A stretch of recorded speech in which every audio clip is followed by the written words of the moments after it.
छऊ, कथक और भरतनाट्यम के संश्लेषण से तैयार 50 मिनट की एक वस्तु है, जिसका आधार, जिसकी सांस है हिंदी की एक कविता। कविता का नाम है राम की शक्ति पूजा। आप लोगों को पता होना कि ये कविता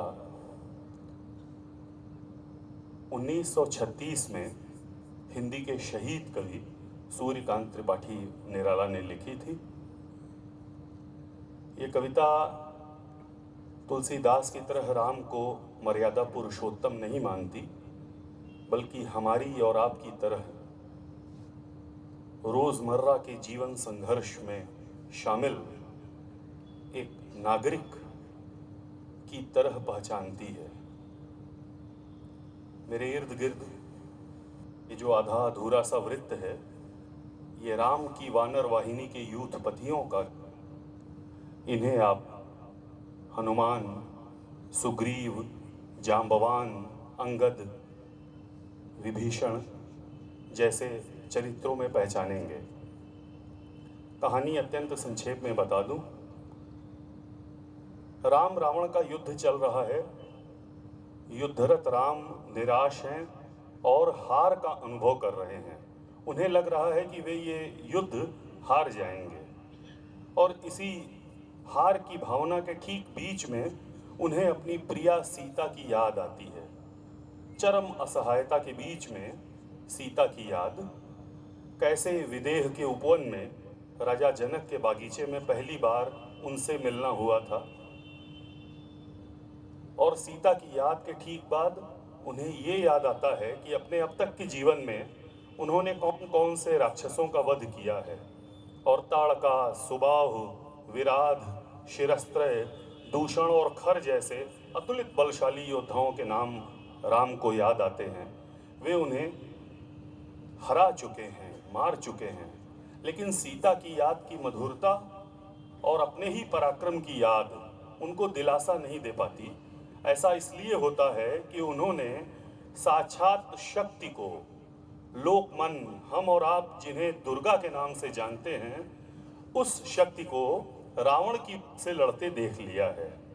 और तब हिंदी कवि निराला ने राम के मुंह से कहलवाया है वो अमर वाक्य, जिसको रोज रोज सच होता हुआ हम अपनी जिंदगी में देखते हैं। वो वाक्य है, अन्याय जिधर है उधर शक्ति। अन्याय के पास शक्ति है। राम रोने लगते हैं। राम के आंसू देख के हनुमान को क्रोध आता है। वे आसमान सर पे उठा लेते हैं। हनुमान के क्रोध में ये वानर वाहिनी भी शामिल हो जाती है। अंजना को आना पड़ता है 7वें आसमान से, हनुमान की माँ को, उन्हें शांत कराने के लिए। अंजना प्रबोधन करती हैं हनुमान का, उनका क्रोध ठंडा करती हैं। विभीषण भी धिक्कारते हैं राम को कि बिल्कुल विजय की देहरी पर पहुंचकर तुम क्यों पीछे हट रहे हो, क्यों इतने उदास और असहाय हो रहे हो। और तब राम ये रहस्योद्घाटन करते हैं कि आज के युद्ध में उन्होंने देखा कि देवी रावण को गोद में लेकर उनसे लड़ रही थीं, और राम के अगणित मंत्रपूत दिव्यास्त्र, उनका सारा शरक्षेप कौशल देवी के सामने बेकार हो गया था। ये बात जान के पूरी सेना राम ही की तरह उदास हो जाती है। लेकिन बुजुर्ग जामवंत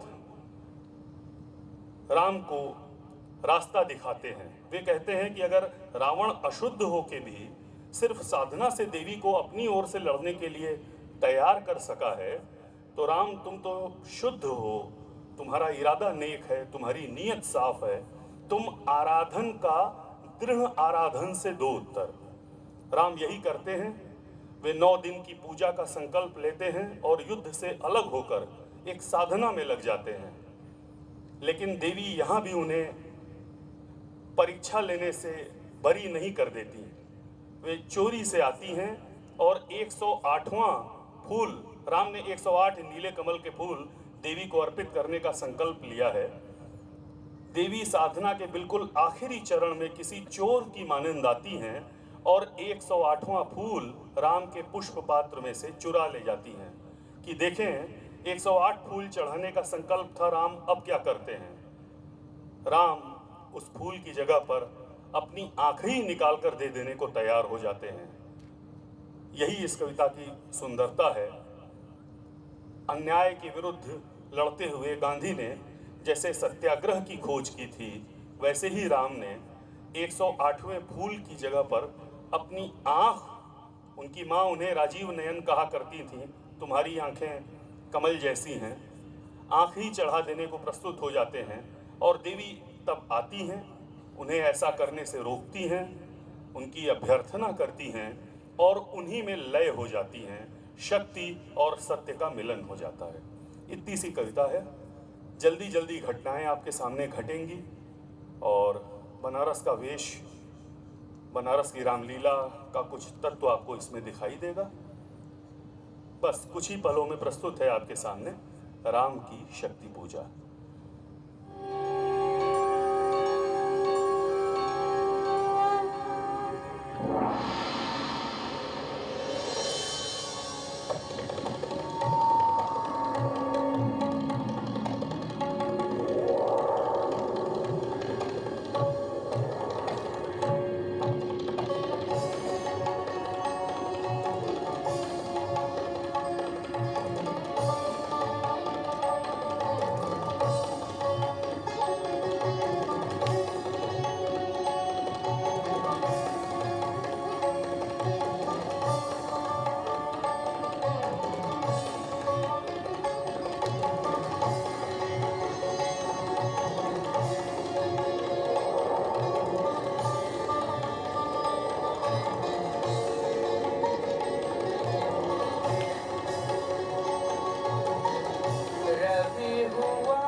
दृढ़ जटा मुकुट हो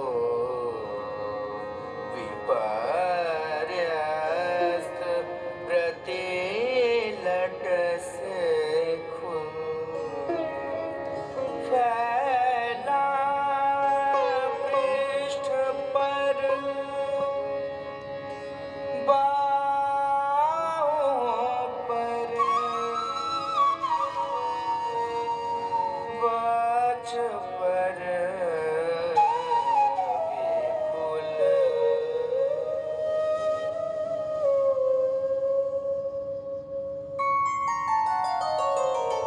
आए सब शिविर सानु पर पर्वत के मंथर सुग्रीव विभीषण जांबवान आदिक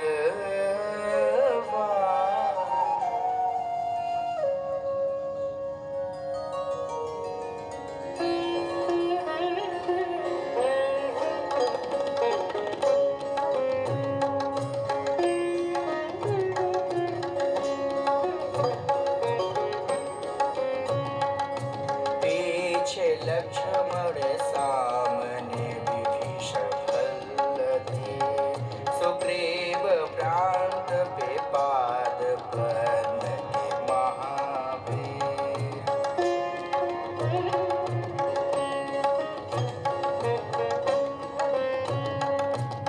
योधपति अन्य जो यथा स्थान हो निर्निवेश देखते राम का जित सरोज मुख श्याम वेश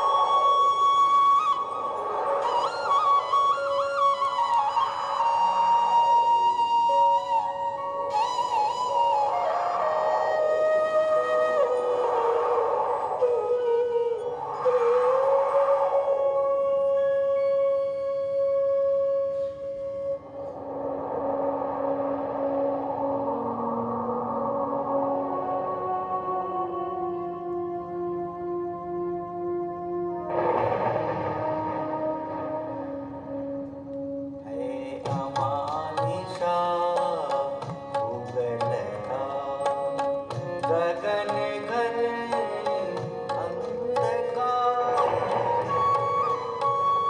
हो रहा दिशा का ज्ञान स्तब्ध है पवन चार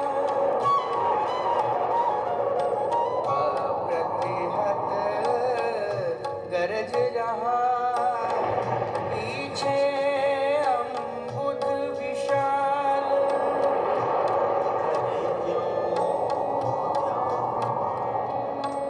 केवल जलती मशाल केवल जलती मशाल केवल जलती